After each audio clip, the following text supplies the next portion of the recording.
Assalamualaikum warahmatullahi wabarakatuh.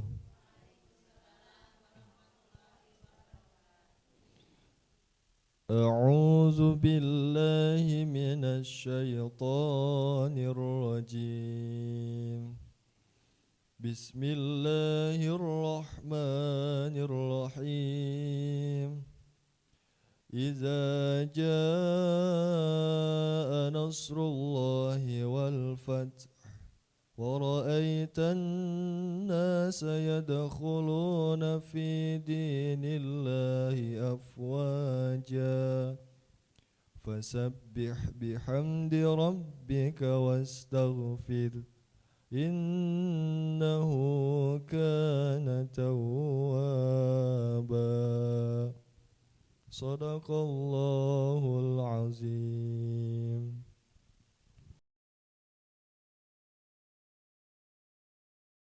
Bismillahirrahmanirrahim. Assalamualaikum warahmatullahi wabarakatuh. Waalaikumsalam warahmatullahi wabarakatuh. Alhamdulillahirabbil alamin wassalatu wassalamu ala asrofil anbiya'i wa mursalin wa ala alihi wa ashabihi ajmain amma ba'du. Mari kita sama-sama memanjatkan puji syukur kita atas kehadirat Allah Subhanahu wa taala yang telah memberikan kita sehat sehingga kita bisa kembali hadir dalam acara ngopi, ngobrol perkara ilmu. Ngopi yuk.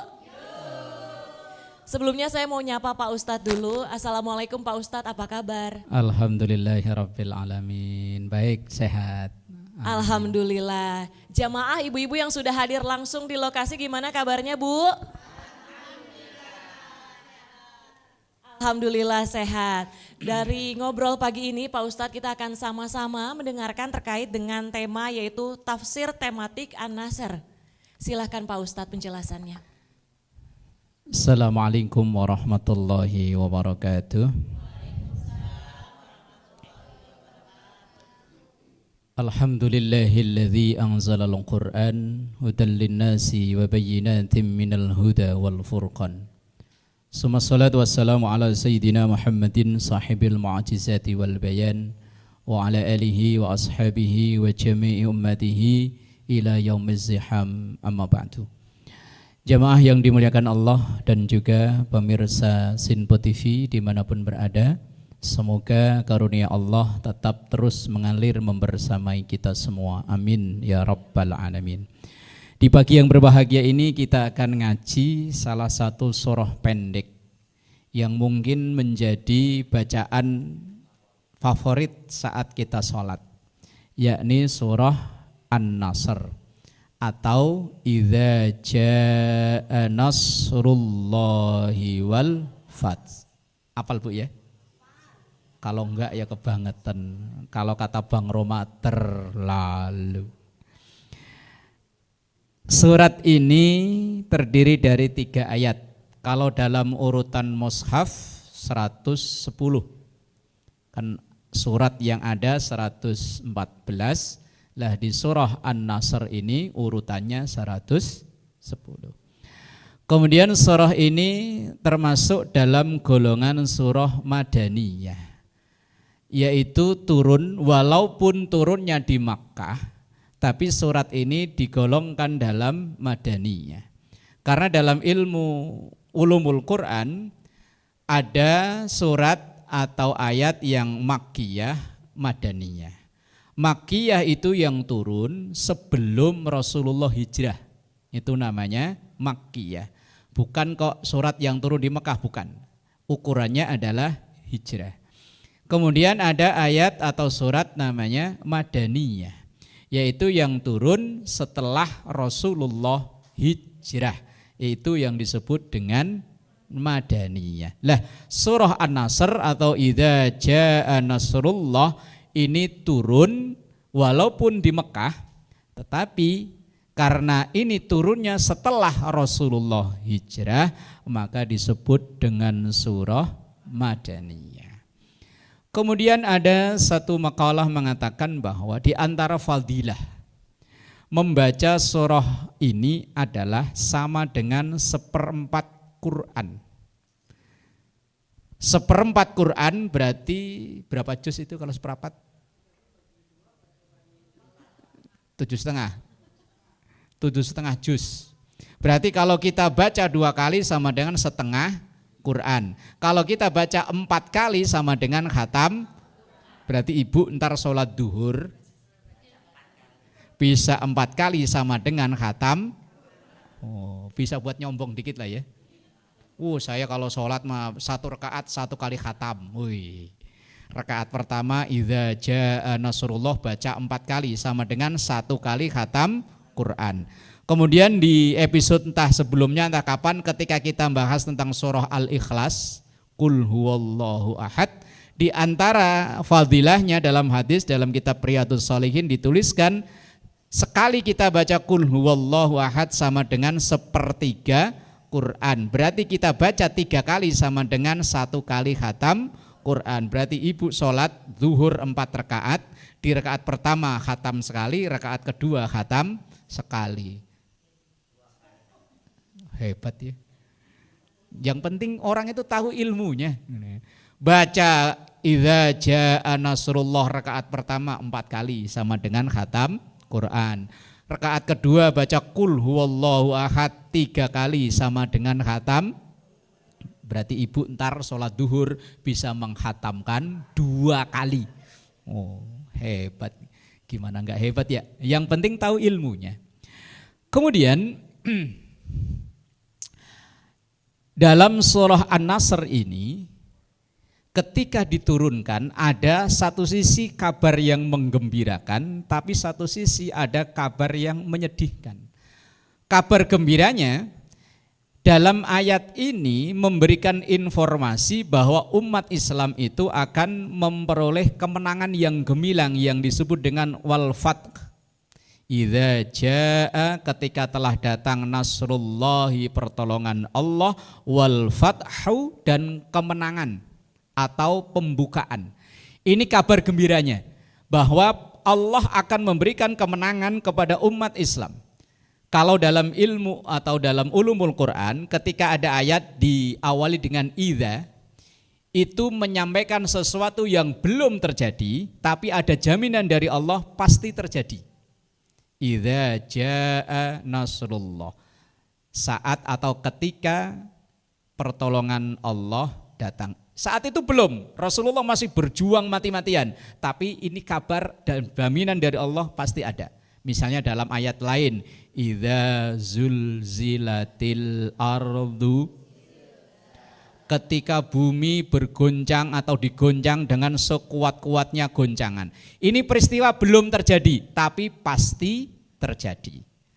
Misalnya dalam surah yang mungkin ibu sering baca kalau di momen-momen tertentu, idza waqa'atil waqi'ah laisa liwaqa'atiha kadzibah. Lanjutin ayo. Oh iya ibu-ibu majelis taklim kok ditanya. Sama kayak nanyain ikan cara berenang.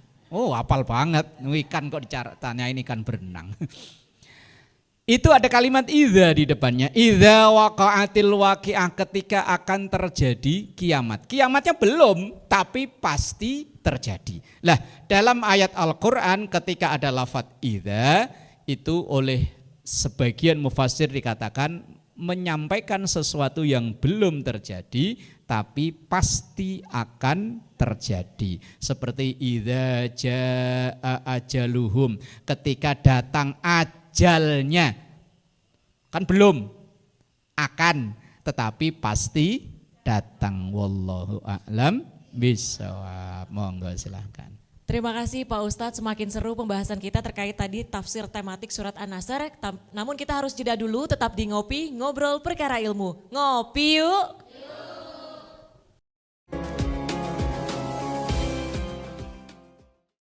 Alhamdulillahirrabbilalamin, kita masih dalam acara Ngopi, ngobrol perkara ilmu. Ngopi yuk.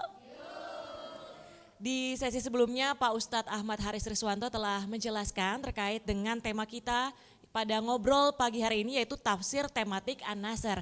Nah, saya yakin nih ibu-ibu jamaah yang sudah hadir secara langsung ini punya pertanyaan, silahkan ibu diajukan. Saya kasih kesempatan untuk 2 orang penanya, silahkan sebutkan nama dan juga pertanyaannya. Assalamualaikum warahmatullahi wabarakatuh. Perkenalkan, nama saya Ibu Liana dari Majelis Ta'lim Al-Muhajirin Bekasi. Izin bertanya Pak Ustadz, apakah yang dimaksud pertolongan Allah yang ada di dalam surat An-Nasr? Terima kasih. Wassalamualaikum warahmatullahi wabarakatuh. Assalamualaikum warahmatullahi wabarakatuh. Nama saya Bu Marni dari Majelis Ta'lim Miftahul Ulum Bekasi. Saya ingin bertanya Pak Ustadz, bagaimana hubungan antara surat An-Nasr dengan Fathul Makkah? Sekian dan terima kasih. Wassalamualaikum warahmatullahi wabarakatuh. Sudah ada dua penanya Pak Ustadz. Yang pertama, apa yang dimaksud pertolongan Allah yang ada dalam surat An-Nasr? Silahkan Pak Ustadz. Baik, jamaah yang dimuliakan Allah, pertolongan Allah yang ada dalam surah An-Nasr yang itu merupakan janji Allah, itu adalah kemenangan umat Islam yang tekstualnya dulu yang itu dijanjikan kepada Rasulullah sallallahu alaihi wasallam oleh Allah Subhanahu wa taala. Ini langsung ada hubungannya dengan pertanyaan kedua. Kemenangan yang diraih oleh Rasulullah dan umat Islam saat itu adalah Fathu Mekah. Fathu Mekah itu ditundukkannya kembali kota Mekah. Rasulullah itu kan lahir dan besar saat muda juga tinggal di Mekah. Karena persoalan tertentu yaitu berbeda keyakinan dalam beragama, akhirnya Rasulullah hijrah ke Madinah.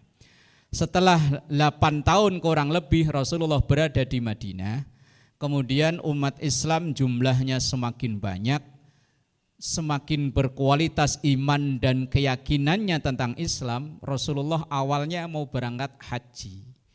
Tetapi pada saat itulah terjadi penaklukan kota Mekah.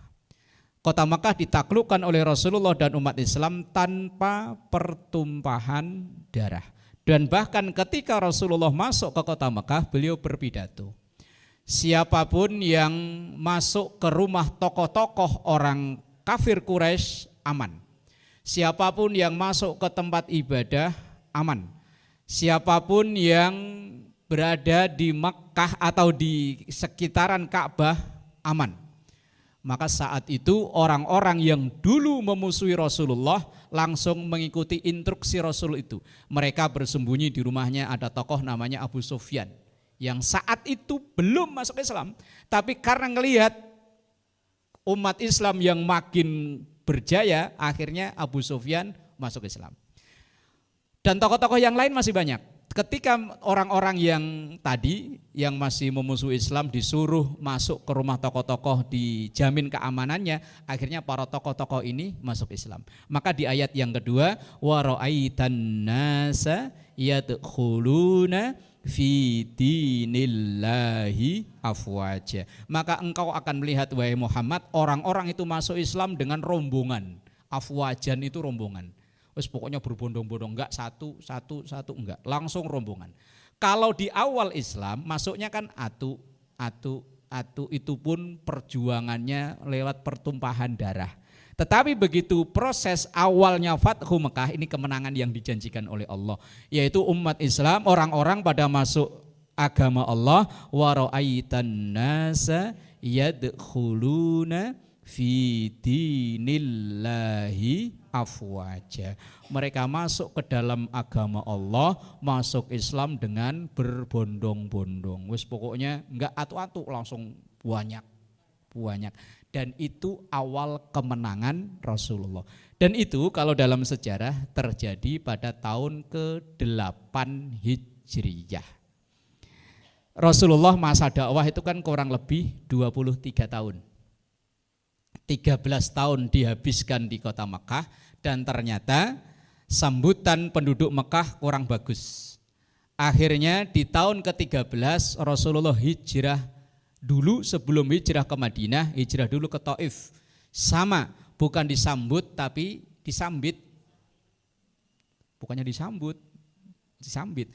Tapi begitu akhirnya menentukan pilihan pindah ke Madinah, Dan itu mendapat sambutan yang begitu meriah luar biasa dalam satu riwayat yang diabadikan dalam qasidah yang sering kita baca kalau nyambut nganten.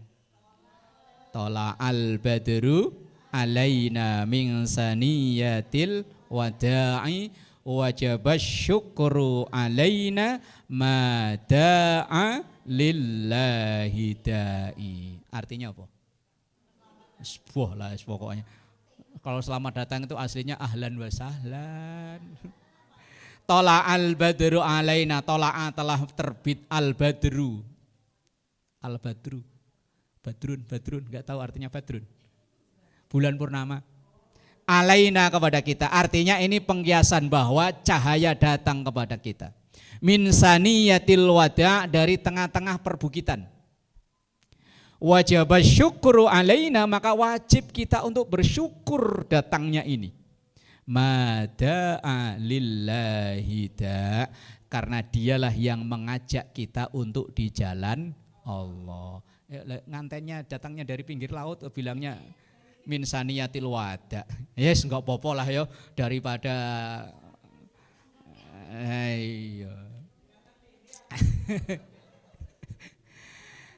Ketika hijrah ke Madinah dalam jangka waktu enggak lama, ya 8 tahun lama sih ya aslinya. Cuman hitungannya daripada waktu di Mekah kan. Nah, ketika 8 tahun berada di Madinah, jumlah umat Islam sudah mulai berkembang banyak, datang lagi ke Mekah.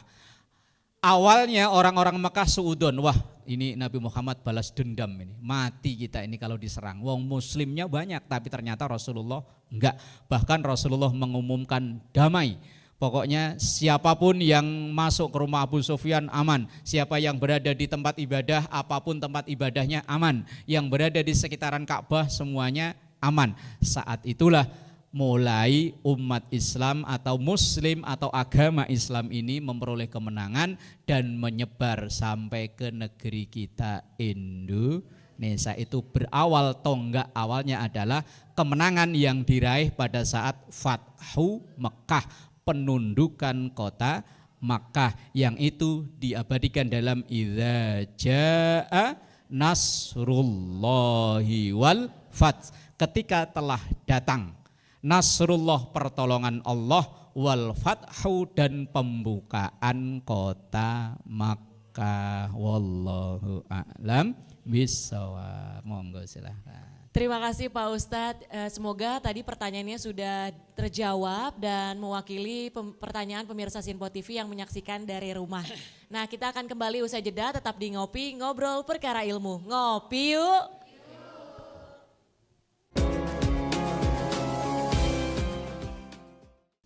Pemirsa Sinpo TV dimanapun berada, kita kembali di Ngopi, Ngobrol Perkara Ilmu. Ngopi yuk! Alhamdulillah jamaah ibu-ibu yang hadir secara langsung ini masih pada semangat Pak Ustadz untuk mendengarkan kelanjutan dari terkait ngobrol kita pada pagi hari ini, yaitu tafsir tematik An-Nasr.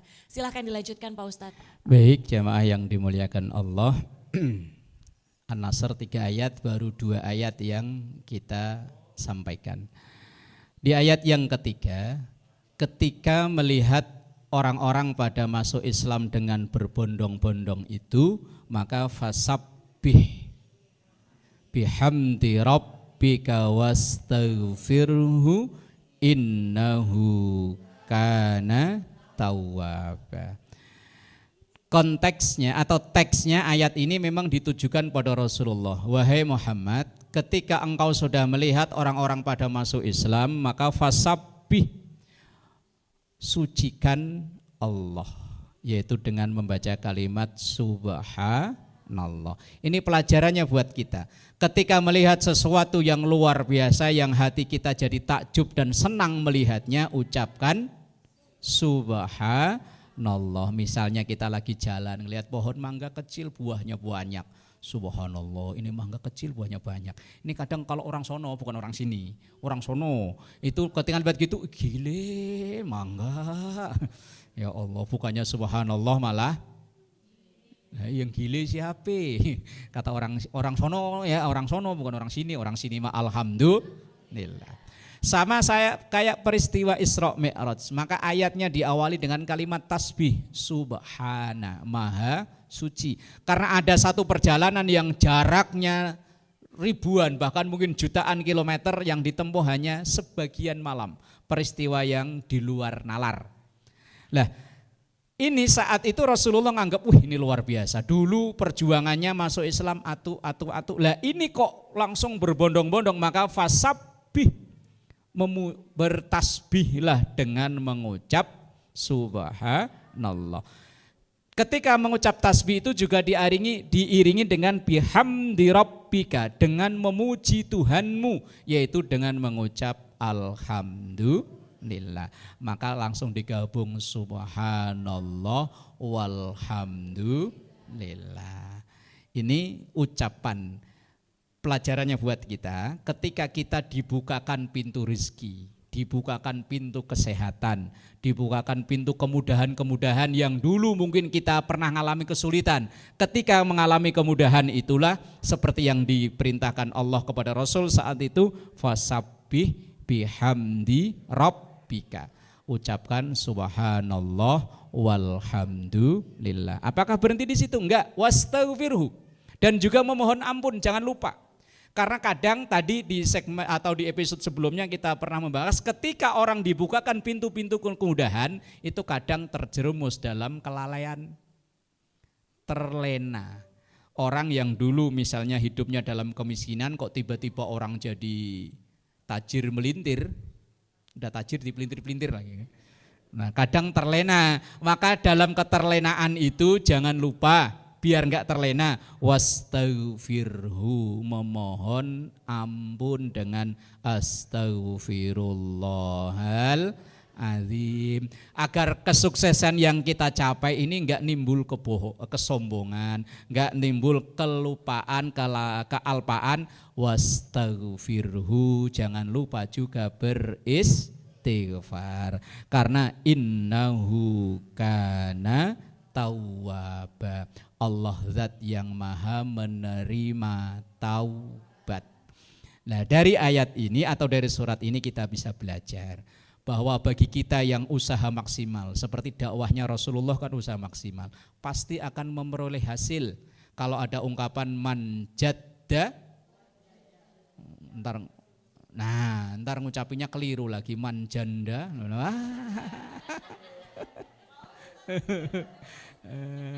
Pasti akan dijanjikan kemenangan oleh Allah. Ketika memperoleh kemenangan, fasabbih bihamdi rabbika, ucapkan subhanallah walhamdulillah, tapi jangan lupa astaghfirullahal azim. Wallahu a'lam bissawab. Terima kasih Pak Ustadz. Jadi dari usaha yang maksimal maka akan membuahkan hasil. Semoga ngobrol kita pada pagi hari ini bisa bermanfaat bagi pemirsa Sinpo TV dimanapun berada. Saya Tiara Dianti mewakili kerabat kerja yang bertugas pamit undur diri. Jangan lupa terus saksikan Ngopi, Ngobrol Perkara Ilmu hanya di Sinpo TV pada pukul 5 pagi. Terima kasih. Wassalamualaikum warahmatullahi wabarakatuh. Nastaghfirullahaladzim laqal ma'bud ya dzal jalali wal ikram. Bismillahirrahmanirrahim. Alhamdulillahi rabbil alamin. Rabbana atina fid dunya hasanah wa fil akhirati hasanah wa qina adzabannar. Walhamdulillahi rabbil alamin. Wassalamualaikum warahmatullahi wabarakatuh. Astaghfirullah rabbal baraya. Astaghfirullah minal khataya. Astaghfirullah rabbal baraya. Astaghfirullah minal khataya.